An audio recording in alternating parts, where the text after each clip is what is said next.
Assalamualaikum warahmatullahi wabarakatuh. Very good discussion on this topic on money. I think, can I see a show of hands, Islamic Finance or Islamic Banking students? Accounting students? Because I need to get some responses to accounting students. Right? Okay, I was a conventional banker for 20 years. Then somehow or other I was invited to lead an Islamic bank. And I need to share with you, at the end of the day, you yourself decide whether it's truly Islamic. I got two quotes to share. The first by Professor John Kenneth Galbraith, who wrote that the study of money, above all other fields in economics, is one in which complexity is used to disguise truth or to evade truth, not to reveal it. The process by which banks create money is so simple, the mind is repelled by it. You wouldn't believe how money is created. When I first joined the bank, seriously, within the first few months, one of my jobs was to close the bank at the end of the day and to check how much cash there is in the strong room. When I closed the bank, there's only about 650,000 ringgit in the bank.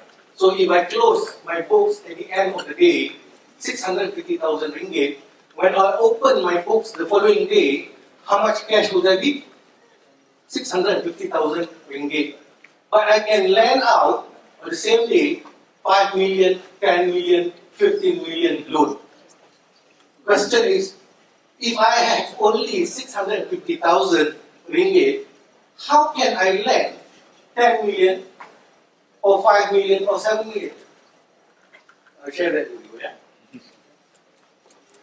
And Rasulullah said, this is a quote from Rasulullah, who said, "You will surely follow the path trodden by those before you, step by step and inch by inch, so much so that if they went down into a lizard hole, you would follow them." I'm just quoting Dave. Don't argue this with me because I'm not a scholar. Islam, I think this one I can mention, there's two obligations for a Muslim. One is to Allah, and the reflection of the Iman and Taqwa is the muamalat that you deal with your fellow beings. But as a Muslim, we have a different worldview as compared to a non-Muslim, which is why this issue of money and banking came about. Because, قُلْ يَا أَيُّهَا الْكَافِرُونَ لَكُمْ دِينُكُمْ وَلِيَ دِينِ. Oh, those disbelievers, your religion is your religion, my religion is my religion. So our religion, we have, because of our religion, there are certain things that we intersect or interact with with the non-Muslims where we can agree upon, but there are certain things that we don't agree upon because our worldview is different. Yeah. So let me ask this question of students of Islamic finance: what is the business of banking? Anyone? Well, it's already there, so you can see. This is from Bafia, not my own interpretation or definition, but by Bafia. Yeah, the world body, Bafia. Banking business means receiving deposits, paying or collecting checks, and provision of finance. Okay, what does provision of finance means? In the Central Bank Act, they define that it includes the lending of money. So what is provision of finance? Again, like Prof. Arfan, some response please. What is provision of finance? It includes lending of money. But conventional bank is prohibited. Why? Because as we've discussed, charging of interest, transactions involve prohibited business, uncertainties, darar, mesir, and also trading of money because we can't trade money. Okay? So then we come to what is the business of Islamic banking. Anyone? What is the business of Islamic banking? Islamic banking business means, in fear, not my definition. Islamic banking business means accepting Islamic deposits, paying or collecting checks, conventional, receiving deposits, paying or collecting checks. Same or not? Provision of finance. Provision of finance. Business of Islamic banking is provision of finance. There's also provision of finance. So what is different between Islamic banking and conventional banking? Provision of finance must be done in accordance with Sharia. Lending must be done in accordance with Sharia. So how do you do that? Okay, we define it again. Bafia again says, we have seen that provision of finance includes lending of money. If we, in the Act says, financing facility means the giving of any advance. Advance means you give something, or other facility in whatever form, by whatever name called. Call it by whatever name. Whether you call it advance, you call it a finance, you call it a loan, call it whatever you want, made in accordance with Sharia. Okay, we look at the conventional bank. Conventional bank gives loan plus interest, to finance whatever activities. Then at the end of the day, it becomes a debt and they transfer risk to you. Conventional banks do not get involved in the risk of the customer. Zero. The risk to the conventional bank is only repayment risk. If for whatever reason your business fails or your house is swept away, as long as you can pay the loan because you want to avoid bankruptcy, there is no risk to the bank. The risk is only when you cannot pay. So this becomes a debt. Islamic bank, what they do is provision of finance. They do it with trade, use trade fiqh, enablers all the trade tools of trade, but they can only do credit sale. Conventional Islamic banks cannot do cash sales because if they do cash sales, they don't make money. Yeah? But at the end of the day, what happens to the customer? He becomes a debtor. Does Islam disallows loans on credit, financing on credit? No, it doesn't. But the bank can only sell on credit. And if we were to compare this actual trader, use all the enablers that we have, are they the same? Is the risk of the trader and the risk of the banker the same? The trader has got many more risks. The trader can do a cash sale or he or she can also do a credit sale, which an Islamic bank cannot do. So the question here is, the trade, is it real or only an enabler or mechanism to circumvent riba? Which is why some scholars say that Islamic banking is backdoor riba. You decide for yourself. I'll give you an example. Initially, I didn't want to add this, but as I was hearing the discussion this morning, I thought I need to add a couple more slides. So Tracy and Amy are house buyers. Okay, Tracy and Amy is house buyers. They bought an apartment, not yet still under construction, for 98,000. Because they are good friends, so both of them bought the same property side by side. They paid a deposit of 10%. Tracy went to a conventional bank, Amy went to Islamic bank. They both require 88,200, but they have to take an insurance or takaful 2002, and the amount that has to be approved for them is 90,285. The bank will use a loan amortization table, which today most of you will not see because everything is in the system. Just key in the amount, the rate, whether you will call it interest or profit rate, and the system will tell you what is the repayment amount. So this is it. Same calculation, different objectives, conventional bank and Islamic bank. So if you look at this, for the conventional bank, this is the loan amount, 90,485. But for the Islamic bank, because they have to do trade, they have to buy the property from the customer first, so this becomes the purchase price. Both of them arrive at the same monthly repayment. Yeah? To the conventional bank, this is the interest, total interest amount. To the Islamic bank, this is the profit amount. And to the conventional bank, this is the total repayment amount, and to the Islamic bank, this becomes the selling price. So what happens is, the conventional bank will straight away give you a loan calculated at this interest rate. Total repayment will be this, and this is the monthly repayment. For the Islamic bank, they will first purchase the property at 90,485, calculate a profit rate of 8%, profit is 148,000, then they will sell at this price, 239,020 ringgit. Monthly repayment is the same. It looks the same, but it's not the same. Because we got different starting point. So the transaction firstly starts with the customer selling to the bank the property that they intend to purchase. So contract number 1, sell to the bank at 90,000.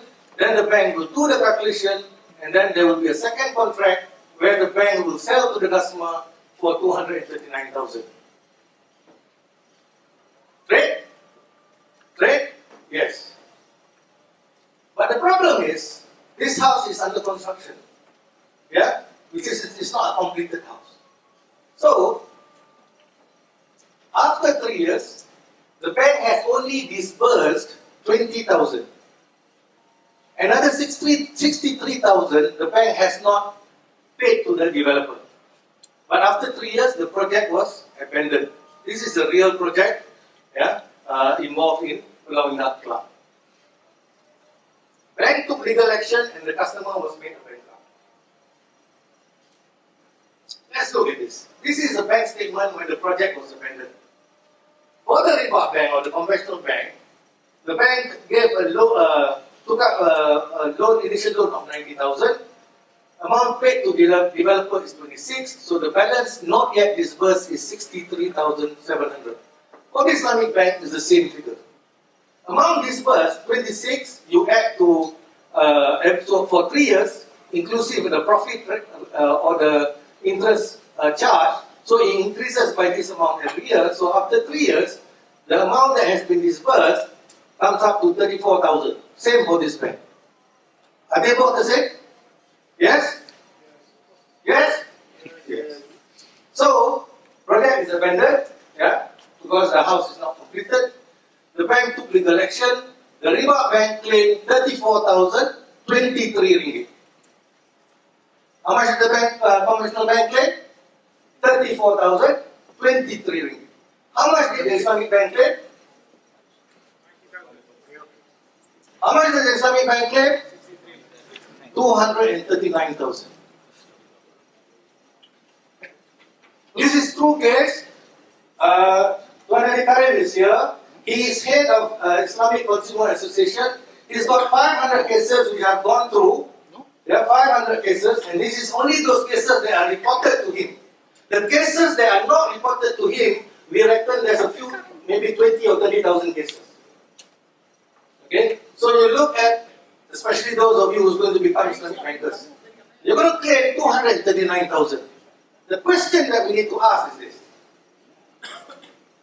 Firstly, what does the customer get when, or what should the customer get when he agrees to pay 239,000? Answer please. He should get a house. If you pay 3,000 ringgit to pay for a Samsung Note, and you pay the 3,000, what are you supposed to get? A Samsung phone. So the customer agrees to pay 239,000 on an installment basis. What should he get? A house. But in reality, what does the customer get? Nothing. Is this Islamic? Is this maqasid that we want to apply? The bank is also claiming for the amount which it has not disbursed, because the 63,700 is inclusive in the selling price, which has not been disbursed by the bank. Is this not theft? Is this not theft? Instead of 148,000 as the profit, now the bank, because has not disbursed this amount, but is also claiming for this amount, is going to profit 213,000. Islamic Bank, you ask yourself.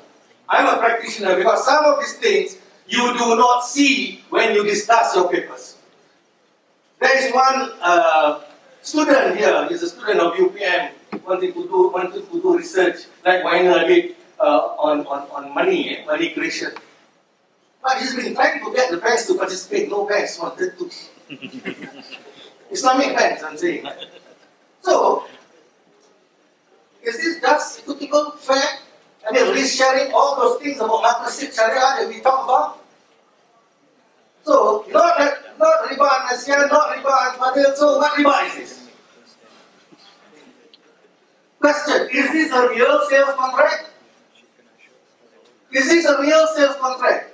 If any of the sharia wants to answer, the answer is yes, then he should get his house.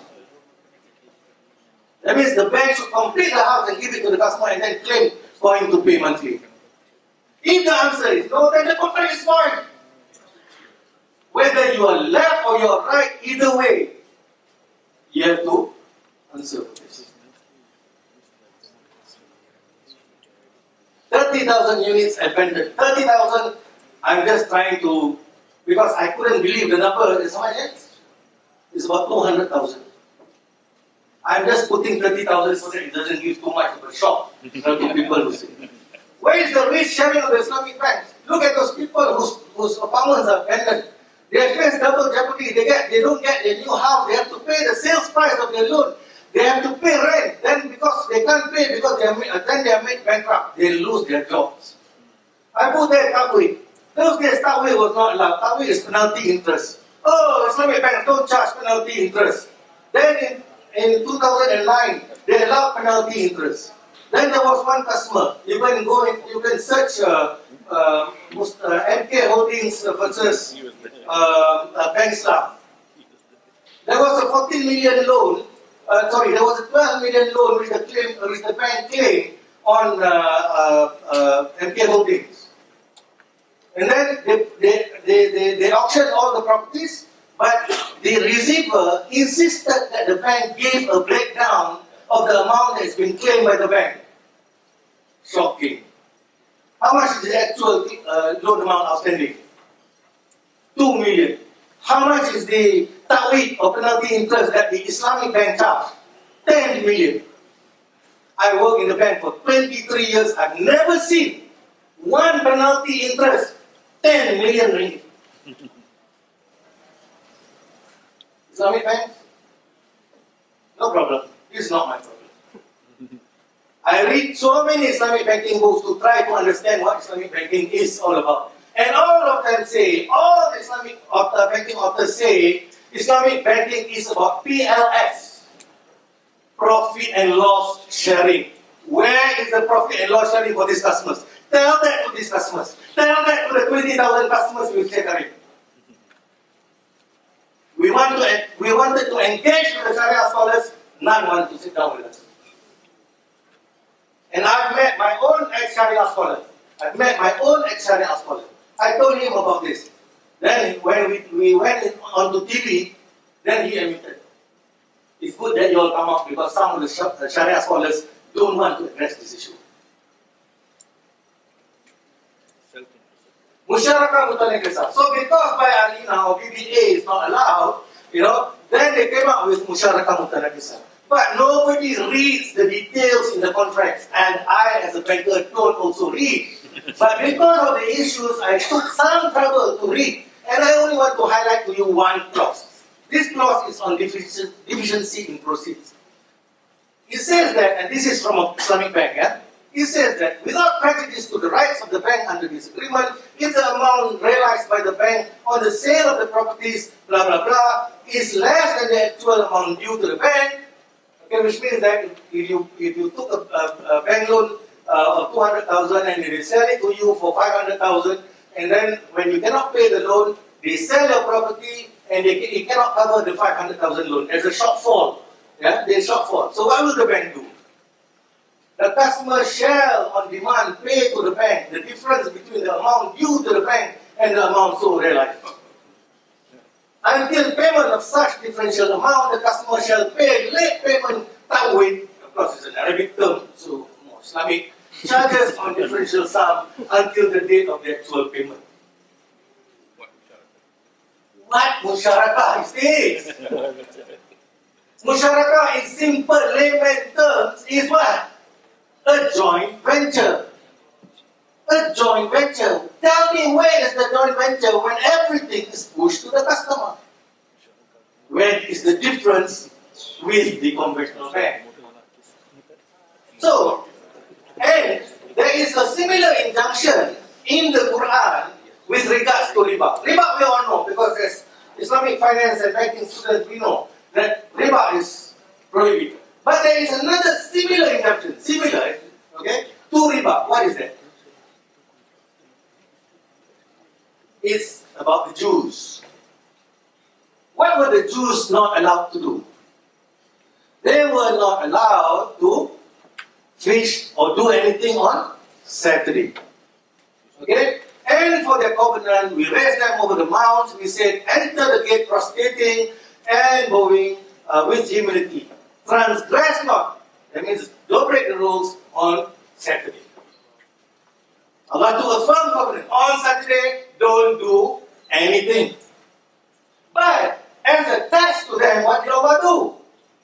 Allah made fishes jumping on water on Saturday. But other days, there is no fish. Only on Saturday got fish.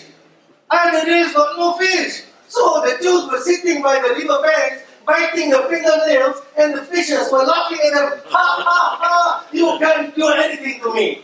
So the Jews were smart. Allah gave them, good intelligence. So they said, oh, how? What can we do? Huh? What can we do? Okay, this is the plan. So what can we do? You see, he's thinking now. He's thinking, talking to his friends over the handphone. So they got some idea. That's no problem. What did Allah say? When cannot catch fish? Saturday. So what did they do? Friday, put in the cages. Then what happens? Come Saturday. Saturday comes, the fish get caught in the cages. Did the Jews did anything to fish? No, they didn't do. Then what happens on Sunday? Sunday they just pick up the fish. Hey, Saturday cannot do. Yeah. So put the cage and then don't do on Saturday. Just watch the fish get caught. Last time you were laughing at me. Now you cannot. Sunday pick up. Any similarity? Because Allah said trade can do. Trade can do. But riba cannot. But what I understood from our ustaz, trade and riba very close. You cross one line, you already do riba. So, what happened to them? What happened to them? I asked ustaz. Ustaz, what happened to them? Allah forgive them. So when they exceeded the limits of what they were prohibited, he said to them, be you monkeys, despised and rejected. Okay, so how you want, you all are some those who are scholars here, you decide what you want, when I read Ibn Kathir's tafsir, he said, this is because they were deceitful. Okay? So look at the things that we are doing in Islamic banking. Allah prohibits. Inshallah, we don't do it. This is not by me, but by Dr. Abbas Miracle. Last week I was at INSIF, giving a talk, and unfortunately he was there. And he said in one of his talks, the soundness and appropriateness of some of the reverse engineered financial instruments innovated in recent years have been questionable. Haris Irfan, he wrote a book, Heaven's Bankers, and he said, the industry I work in am immensely attached to and wants to be a force for social good, which is why I and several others joined the industry. in some respects being hijacked. Islamic finance is struggling to differentiate itself both in terms of product and culture. So we look again. So again, now we look at the bigger issue. Prof. Arafah has spoken about this morning. Several Ustaz also emphasized on the issue of money. So I'm going to look at this. So when I joined the industry, and when you read any economic textbook, then I'm not sure now, they always say that the business of banking is taking deposits from the surplus sectors of the economy and giving it to the deficit sectors of the economy. That means you got surplus money, you do, keep with me, so I will find deficit sectors and I will lend it to them. That is the business of banking, and that's what we think what they call Islamic banks are doing as well, right? So this we know is already this is what they call the way the banks are doing. But the bigger issue here is this. Yeah? So the issue boils down to money, because the main commodity of the banking system is money. Without money, there is no way the banking system can survive. Yeah? And money, when you talk about money, there are basically four types of money. Most of the general public, maybe 99% of them, will say that money is what you have in the pocket. No. That is called currency. Yeah, that's called currency. Money must have some form of intrinsic value. I understand some of the more recent ulama are saying that, money can even be paper, fiat can be accepted, but that's something that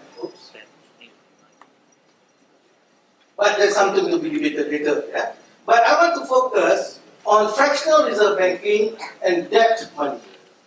And I want you to question whether the Islamic banks do money creation or not, which is item 4. These have been discussed. For years and years, money has always been gold and silver. Yeah? And Rasulullah said, even with barley, dates and salt can be considered as silver. As money, sorry. So this has been used up to 1928, even when Federal Reserve Bank of the US was started in 1913. Yeah? Then, in 1928, there was a big depression in the US, which today, Alan Greenspan, a couple of years back, has admitted that it's because of the bankers not wanting to make money available to the general public. So because of that crisis, the president during that time, president of US, because if you want to study this and you want to look for Malaysian history, you can't get it. Yeah? So in 1929, the president said, because we are in economic difficulties, all of you please help by putting all your gold and silver with exchanging with the paper money. So it was a forced thing, but the public didn't realize. Then, in 1930, they came out with a law that anybody who keeps gold or silver as money or jewelry, then you are punishable by a 10,000 fine US dollars or a 10-year jail. So by that time, they removed by force all the money that was in the system. And then the economics was changed, and you are taught that money is now pure. Okay? But up to 1944, they came back because they used gold standard. So there was still gold backing. Then, as what Ustaz has explained, in 1971, there came the Nixon shock, and the gold was totally removed. In fact, today the gold is no more there. As recent as last year or 2 years ago, Germany wanted to withdraw their gold. America does not allow it. And then we start to use paper money. The moment we use paper money, what happens is, every 10 years or so, and mark my words, every 10 years or so, there will be a financial crisis. We have not missed that ever since 1971. We have not missed that. Yeah? So, then, what happens to our paper money? Okay, paper money shrinks. The shrinking of paper money, for some, they may not say that it is theft, But for the general public, it's there because they don't understand. And what I like about this, then money is going to move on to digital, and you won't be able to see money anymore. Yeah, the IMF has mooted this idea already. Yeah, that very soon there will be no money in the sense of currency. Everything will be in digital form, which means that if they want to allow you to withdraw your money, they can restrict the amount that they want you to withdraw, which means you lose your liberty, you lose your freedom. So it's bigger than just an issue of money. So what I like about all this is one day I found this quote by Ibn Khaldun. Everything is paid by labor. Everything is paid by labor. Prof. Kamil mentioned this morning. What does he mean by this? So, and why does gold or silver needs to be the in-between? Because when you work, you're being given an exchange for the value of your labor. What is in labor if you study economics? What is in labor is your skills. What is that you have to spend time to acquire? You have to use capital because you've got to come to university to study. There is effort involved. There is time that you have to spend. Yeah? That is your labor. So you will be paid according to the skill sets and whatever not that you have. So assuming if you work 1 hour or 1 month and you're paid 1,000, that 1,000 is the effort or the labor that you put in. Nobody should be able to take that 1,000 away from you. But I've done a calculation, which I didn't put the slides here today. When I joined the banking industry in 1981, I was paid a salary of 900 ringgit. At that point of time, gold price was 300. So I will be paid about 1.5 or 1.7 ounces of gold during that time. Yeah? But if you convert that into dollars, yeah, I will be paid about, at that time was about $2 something. So I'll be paid about 400 something dollars. So you compare that to a student of today who's being paid 3,000, I'm being paid 900 ringgit, who's being paid more? Student of today or student of 1981? Of course, student of today is being paid more because you're being paid 3,000, I'm only being paid 900.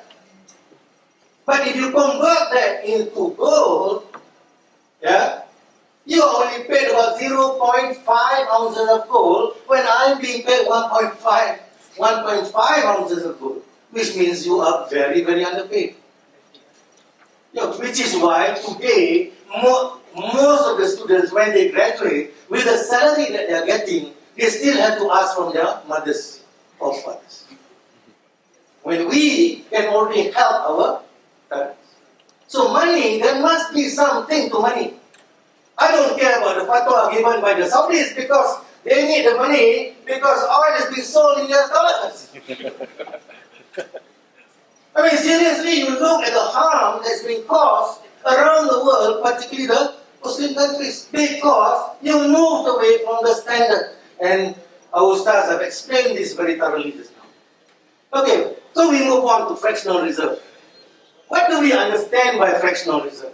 We have 10,000 and the reserves, today in Malaysia they call it SRR, statutory reserve requirement. If the statutory reserve requirement is 10% and the deposits that the bank has is 10 million, how much can the bank finance? How much is the reserve they have to put aside? 10%. You have to put 1,000 aside, which means you can lend how much? How much? You can lend 9 million, correct? But I tell you, you are wrong. Because what happens is, you give the deposits of 10,000, so how much can you finance? You can finance 90 million. But the question is, where did the 90 million come from? Islamic bankers to be.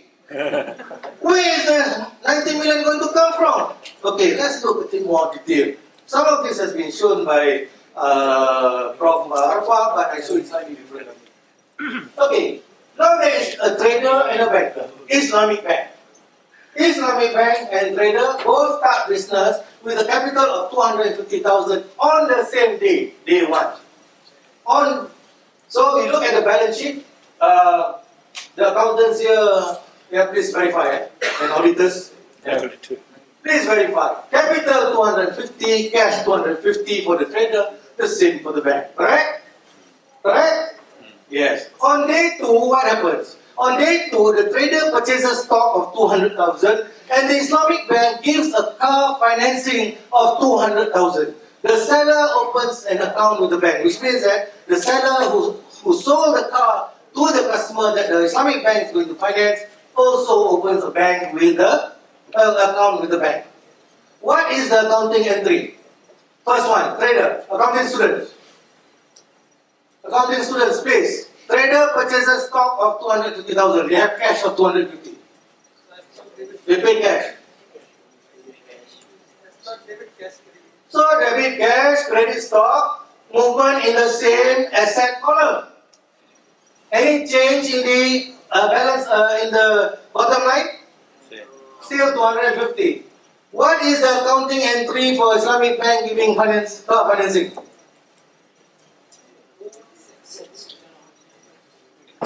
Debit the loan account, yeah, debit the loan account, and credit the seller's account. Yes. On balance. How come when the trader purchases something, his balance here does not change, but when the Islamic bank gives a financing, the balance increases?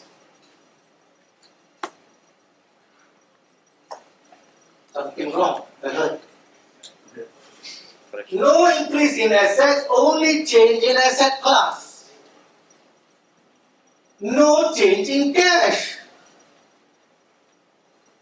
Bank debt creates money. By giving a debt, whether it's conventional or Islamic bankers, which some of you are going to be, you create money out of thin air. That means, where is the trade? You just create an accounting entry in the books and you make me into a debtor, and when I can't pay you real cash, you take my asset away. Is that fair exchange? Bank assets increases. Let's look at another accounting entry. Day 3, he sells his goods to B, the trader sells his goods to B, which he has stocks of 200,000 for 150,000 on credit, and then he gives a staff loan of 30,000, which means he's giving a loan to the staff, 30,000. Okay, the bank on the other hand gives a house financing of 150,000, house seller has an account with the bank, and the bank also gives a personal loan of 30,000. Same amount, different entities. So what happened is, now the cash from 50,000 drops to 20,000 because the staff loan of 30,000 is still within the same asset class. There's no increase in total assets. The stocks, because he sold it on credit, out of the 250,000, he sold on credit 150,000, so now there is a debtor of 150,000, but the total asset of the trader does not increase. And what about the bank?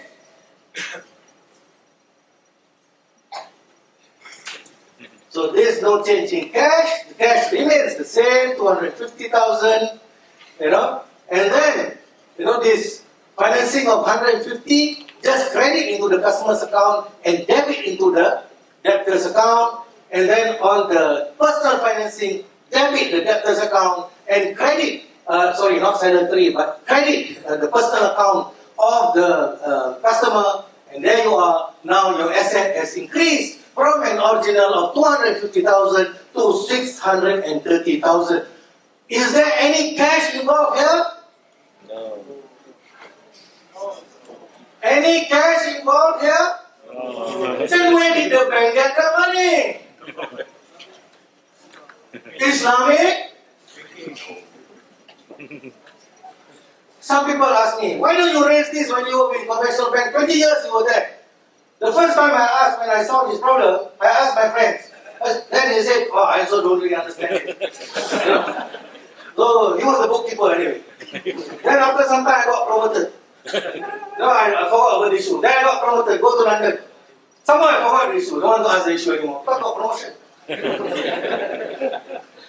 Until one day I woke up, I felt something was wrong and I left the industry. Then soon after, some Bank Muamalat called me. Say, come, join Bank Muamalat. You know, we are losing 27,000. We may need 27 million. We need your expertise, you know, to turn around the bank. Oh, I thought, oh, this is my savior. You know, all the 20 years doing sin of riba in the conventional bank, I can now save myself by doing Islamic banking. Save money creation. So again, there's 250,000. You know, there's cash 250,000 balance. That cash is redeposited into the bank and then given out as loan 90%. You keep 25,000 as a reserve. 225 you can lend out at interest rate of 8%.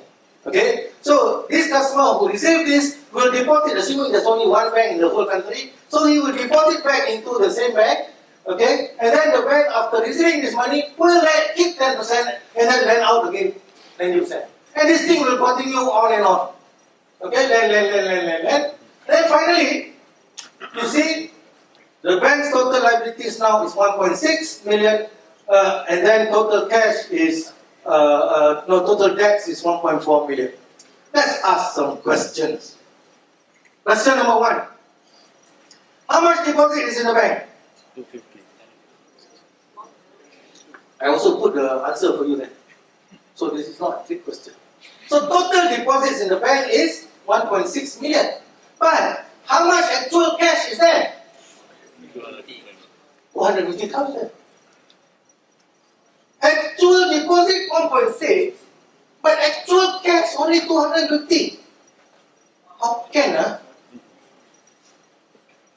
How much loans was given out? Total. I also put the answer there. 1.46 million. 1.46 million. How much cash is that? 250,000. How? Where did the money come from? Sorry, SK. Print. I call him SK. I call him SK. Not even print. They just create by accounting entry. The smart accountants. Accounting entries. You just create this from accounting entries of debits and credits. The paper money that we say print is only this 250,000. Some questions. Do banks need money to give financing? No. Do banks need money to give financing? No. Just 2 days ago, I was with a friend who was an ex-senior GM of ex-Philo Elite Bank, and he was a director at MBank. MBank is a spin-off. Anyway, yes, so I talked to him about this. He said, "Manap, cannot be, right? I work in the SaaS industry for 20 over years." I said, "I understand. But let's go through one by one." I said, "I don't believe this." But what did the first slide say? Creation of money is something so simple that the mind is repelled by it. To the extent that even ulamas don't understand it. Because one of my Sharia chairman, one of my Sharia guys, when I was in France, he said, "Manap, money is backed by gold."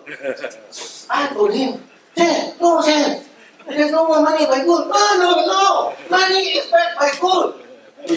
I am with all these Sharia people, what do I do? Surrounded by them. So I kept quiet. I go down, I call my Sharia manager, "Can you go and write to Bank Negara and ask them whether money is still backed by gold?" Until today, the letter is with Bank Muamalat. I have one copy, but because OSA, so it says, Bank Negara said, "Dear sir, we have stopped using gold as a we have stopped using money backed by gold since the 1970s. So, sometimes the ulama also don't understand because these are complex issues. Yeah, with due respect. Which is why sometimes they need to sit down and listen from people who are also non-ulama. Okay, next question. Which comes first? Money or debt? Which comes first? The first one, of course, money. The first one. Just to put wool over your eyes. Yeah? But the other subsequent money first or debt first? Debt first. Bank Islam create? Bank Islam create? Debt. And from that debt they create? Money. They don't give you money. They don't finance you money. They create that money from thin air. More questions. Where is the money to pay the interest? So they have created all this money, 1.6 million. Yeah, 1.6. But the interest is 117 million. Where is the money to pay for the interest? There's none. They didn't create the money to pay for the interest. Which is why today you have to compete with each other. And you couldn't care about what happens to the other person because you need to get the extra money to pay for your bank debt. It's so simple that the mind is repelled by it. Next question. What happens when the debt is paid? The money is cancelled out. The money don't disappear. That's why banks don't want you to cancel out your loan. Which is the best loan today for the banks? Whether conventional or Islamic. Best loan is what? Home. Longest period. Home finance. No. Because home finance you pay. You talk suku, so complicated. So but also pay. The best is credit card. Because you only pay 5%. You only pay 10%, then every month I can keep charging you interest. No, I don't charge interest. That's my profit rate. What happens when the customer defaults? Then they take your property and sell you. Which law allows the private entity to create money from nothing? Go through the Islamic Banking Act. Go through the Central Bank Act. Go through Mafia. Which law says a private entity? I'm a private entity. The businesses that we have are all private entities. Which law allows a private entity to create money from nothing? Ada. If you create money or you print, that is called what? It's called counterfeit. But who's the biggest counterfeiter? Which fatwa? Okay, we were discussing fatwa about paper money. Yeah. Okay, fine. The one we can discuss later over tea. Which fatwa allows the bank to create money from that?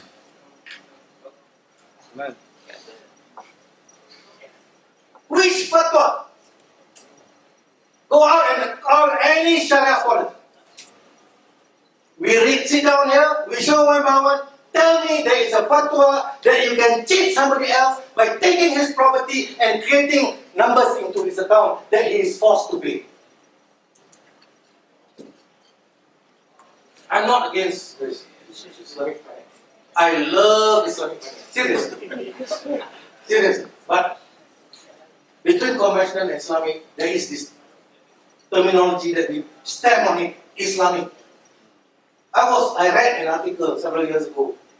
Before Islamic finance came out, the personal debt in many of these Arab countries was so very low because the Muslims do not want to take a personal loan.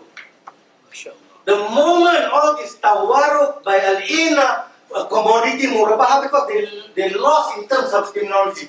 Because initially it was by al-ina, two party haram. Oh, then there's tawaruk. Then another bank came up, tawaruk haram. Then they don't know, lost for words. What terminology do you call?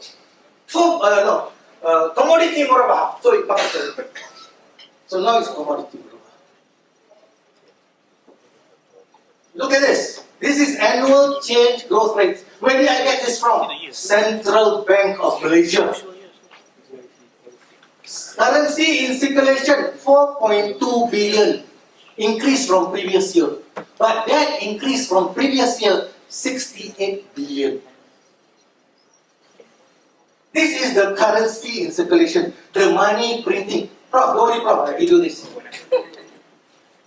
This is the money in circulation. This is the money created from the money in circulation. In 2011, it grew to 155. Then it was all the way 100 over billion every year that they create from just printing an extra, 5 billion.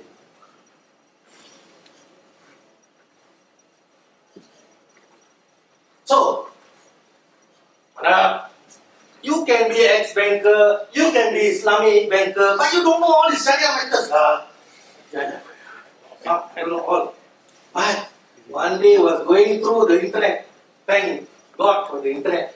Then I came across this article, Bank of England Quarterly Bulletin 2014, Quarter 1. Please copy below that. And this is just a quick summary. Bank of England said, now not me say. Who said? Bank of England. Who is Bank of England? The oldest bank in the whole world. Yeah? No? Which bank? It's a Swedish bank. Oh, yeah, I started that, but then they went to John Law. Sometimes they talk to people who knows. They want to know specific. So anyway, what does Bank of England say about migration? The reality of how money is created today differs from the description found in some economics textbook. Who's the economics professor here? Are you really teaching the real thing? Economic professors teaching the real thing or not? Rather than banks receiving deposits when households save and then lending them out, rather than doing that, bank lending creates money. Who said this? Bank of England, not Manap, You say Manap, as what Prof. Alpha said, nobody wants to believe us. Now Bank of England says, whenever a bank makes a loan at the end of the day becomes a debt. Yeah? Also same like Islamic Bank, at the end of the day, debt. It simultaneously creates a matching deposit in the borrower's account, thereby creating new money. Bank debt creates money. Please understand why when I talk about Islamic banking, I'm against this. If I talk conventional, this is their business. Not that I agree, I know it's riba. But let's not hide behind the skirt. Let's not Islamic finance hide behind the skirt of the conventional bank. Oh, Bank of England is wrong. Oh. Germany's Bundesbank also said the same thing. Hiya. Thank God. They say all the central banks and private commercial banks can create money. In the euro monetary system, money creation arises mainly through the granting of loans. That means when you give a loan and become a debt, that's when money is created. Money is created as a book entry. Who creates all these book entries? Who creates all these book entries? Accountants. Fool, I think I'm not accountant. Because Rasulullah said, anybody who participates in riba will be counted as one. Money is created as a book entry by purchasing assets or entering credits on the left side of the balance sheet and corresponding deposits on the right side. In other words, credit or money is created out of thin air. Bundesbank. Then, a little bit other reference. Modern money mechanics by the Federal Reserve Bank. This is an old article, but you can read this. And then Richard Werner, of course, now went into the banking system. He really do some transactions because he wants to have an academic paper on this. Because prior to this, there was no academic paper except by word of mouth. That's what my friend Shamim from Bangladesh at UPM is trying to do. But so far, no banks want to be in approval to participate. He said, this study establishes for the first time empirically that banks individually create money out of nothing. The money supply is created as fairy dust produced by the banks individually out of thin air. Riba during the time of the Prophet, when we discuss about riba, there is always physical money. So what happens with physical money is, this guy has this amount of dinar and dirham, of fulus, then this guy comes and say, I want to borrow some money. He said, how much you want?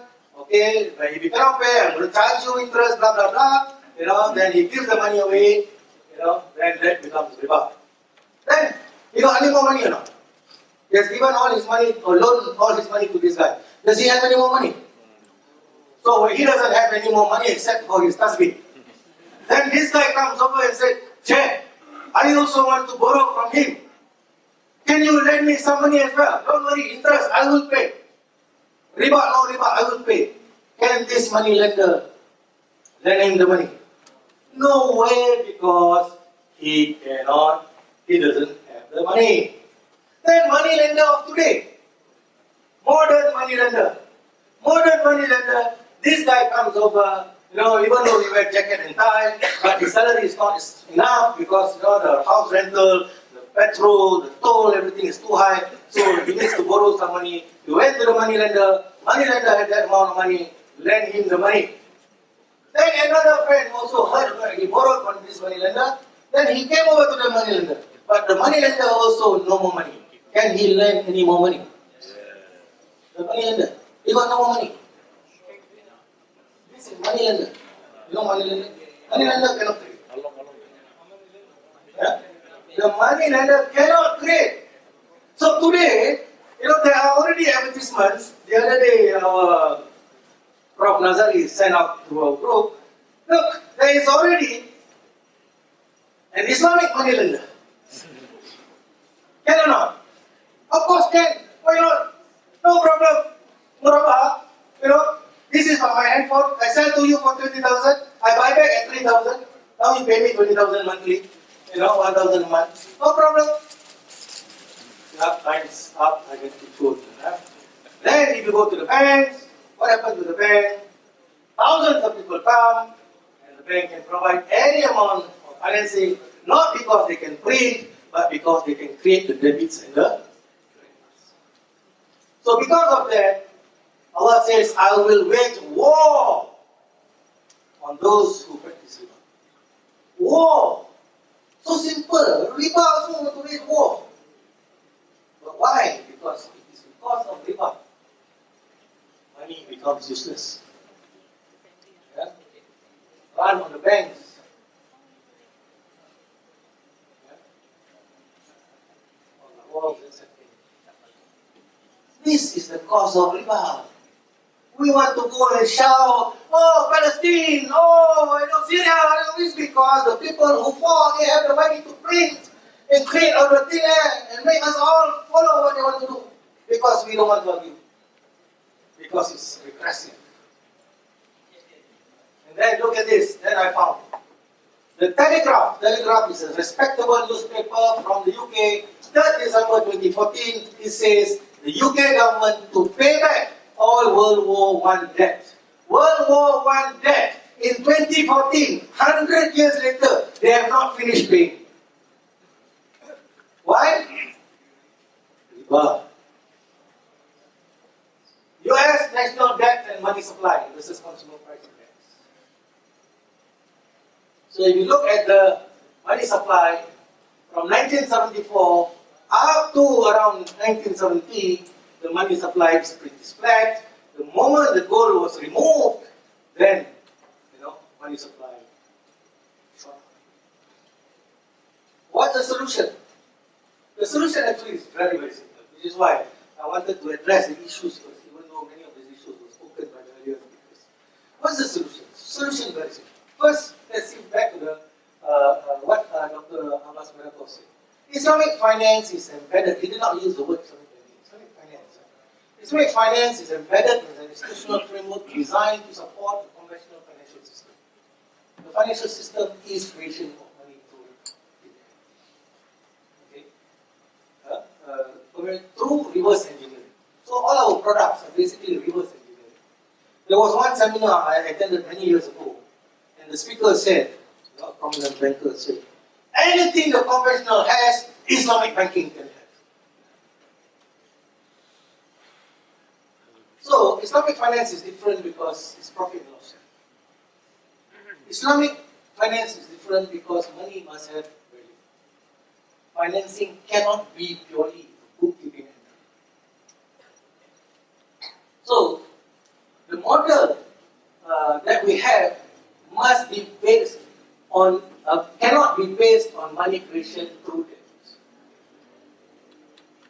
Okay, the paper money that we have for today, Rasulullah has already mentioned, there will come a time that nothing will be of use except dinar and dirham. So we are not yet using dinar and dirham. So the paper money is something that we got no choice but to use. Gaddafi didn't want to use the dollar. He wanted to shift selling of oil to Europe and see what happened to him. Saddam, all the world, the superpowers knew who Saddam was, the people that he killed, but he never bombed his own population. Yeah? But the moment he wanted to move away from selling oil from US dollars to another currency, look what happened to Saddam. And we are bombarded with all the CNN and Fox News that from the box that we see without thinking anymore, that is the truth. So, the first thing that we need to do, of course, awareness about the law. If we think, and because we've been telling the general public, Islamic banking is the way out, so all the Muslims go to Islamic banks. If you study the balance sheet of Bank Raja, about 60% of their financing product is personal financing. To the extent that sometimes when they do advertisements or when their staff talk, they also got mixed up between words personal financing and personal loan. So sometimes they even use this word loan. It's because they're so mixed up already. Then you need to, which is why some of these things is happening here. You need to, if you don't really understand yet, and you think you're truly doing Islamic finance, dive in. Dive in. I teach part-time at UPM. One of those things I always tell the students is, always question why. That is what being a student is all about. The professor can't answer you, and he says, oh, listen to what I say. Then, well, he may be a professor, but you don't have to listen to him. Make sure you pass your paper. Then, you have a fund manager type of funding. That fund manager is nothing new again. It's already available. We can use a cooperative model, an asset management model, or direct investment model. Cooperative model, I'll come back to this, but asset management model, we already have Tabung Haji, PNB. Even though not everything about it is Islamic, but we put money with PNB or Tabung Haji, and they will invest this money in plantation, in construction, in some companies, and then from the dividends that they get, they will then share the profit with us. That's very Islamic. If the company that they invest in loses money, then PNB will lose money as well. Yeah? Profit sharing, loss sharing. But of course, then you have to look at their financing structure, whether it's truly Islamic or not. Yeah? I'm not saying that everything, because I know some things is not done very right inside some of these organizations. Then, so recently, a young Muslim scholar, but young Muslim, I don't know where he graduated from. He started an asset management crowdfunding called Etis. Yeah, using all the financial technology that we have today, he set up this Etis crowd and invited the general public to invest in this particular fund, and then this one will be invested in some projects. Say again? Yes. So he's doing that. Yeah? I've not had a chance to see whether the structuring is actually very Islamic or not, but there's already a move towards that. Yeah? So that can be done. Then we have the cooperative model. Cooperative model in Malaysia is still very difficult because some of us try to set up a cooperative to do this. there's a lot of questions prohibiting us from doing it. But anyway, Ansar Housing in Canada has already started this. Yeah. Then you can do direct investment. I'm a businessman today, so I invested in a coal mine in Indonesia several years back.